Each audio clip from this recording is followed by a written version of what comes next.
Choo choo folks, it's time to hit the hype train. I got one of these. It's the Hello Kitty Fuzz by Fender. In case you haven't seen, and it's probably really difficult not to see because like it's been everywhere, Fender and Hello Kitty are doing another collaboration. There's 2 pedals, a bunch of clothes and a couple of guitars. The most common of the guitars is like a single pickup Squire Strat, which actually kind of looks nice. And then there's a crazy Japan only super fancy Fender, which looks lovely but really is just a Strat. But it is actually a really good fuzz pedal. It's based actually on the Fender Hammertone. Slight differences according to the marketing. This is an op-amp fuzz and the Hammertone uses diodes, but to be honest I think they're just kind of playing semantics there. Having seen sort of gut shots of the pair of them, they, without going through each of the components to see if there's any actual differences, it does look essentially the same circuit, but the Hello Kitty doesn't have the octave drop function, so could be argued you're paying more for less, but just look at it. I actually hadn't considered getting a fuzz, and especially not a Hammertone fuzz, until I saw this, and I bought it on a whim because I thought it looked neat. And once I finished this video, I'm probably going to rearrange my pedal board because I really want to try this in my live rig.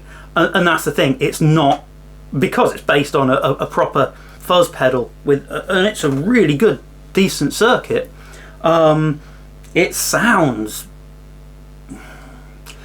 I've seen it described as velcro-y and I've seen it described as sputtery, and yeah, you know, I really want to get it in front of my Super Crush 100 and see what it does, you know, give it a bit of gain, and see if I can't get some proper doomy goodness. I've been feeling like I fancy a change recently. Like, I've currently got 4 solos, and when I need a bit of a boost I've got a Boss HM2, and I really like it, but you know, I like changing things up every now and again, and I actually think I'm going to take the HM2 out and replace it with this, because it's filthy. It is disgusting. I love it.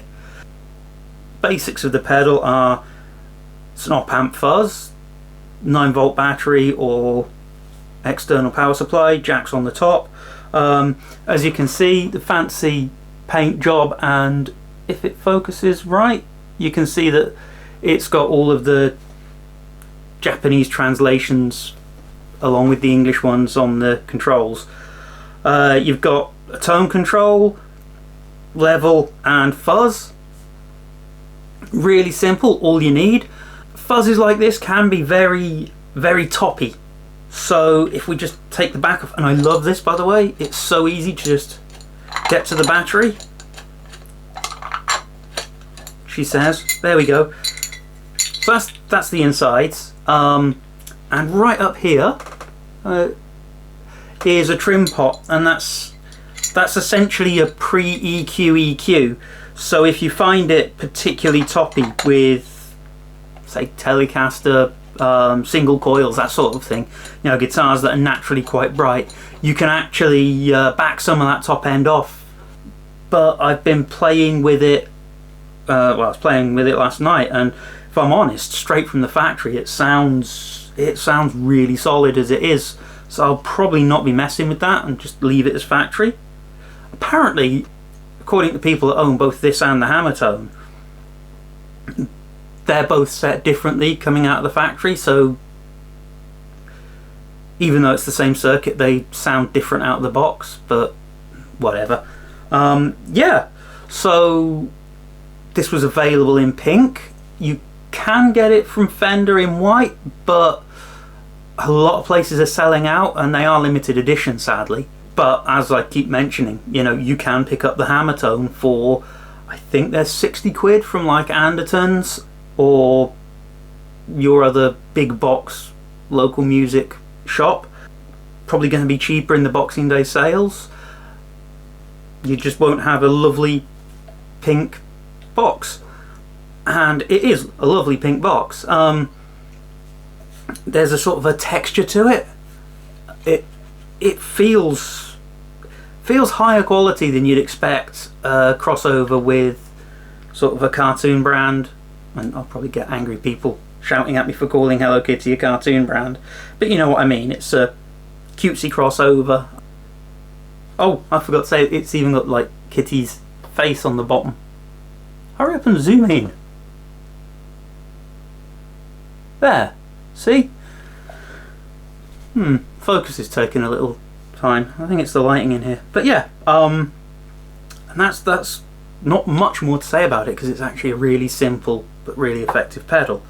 So I guess it's time to get some sound demos.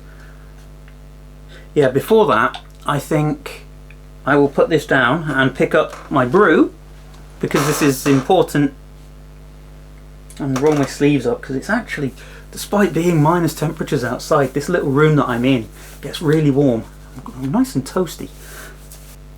I will put a link in the description for the timestamp if you just want to jump to the sounds, because I just want to talk about what this collaboration has kind of brought to the fore in certainly the online guitar world, and it's something really ugly.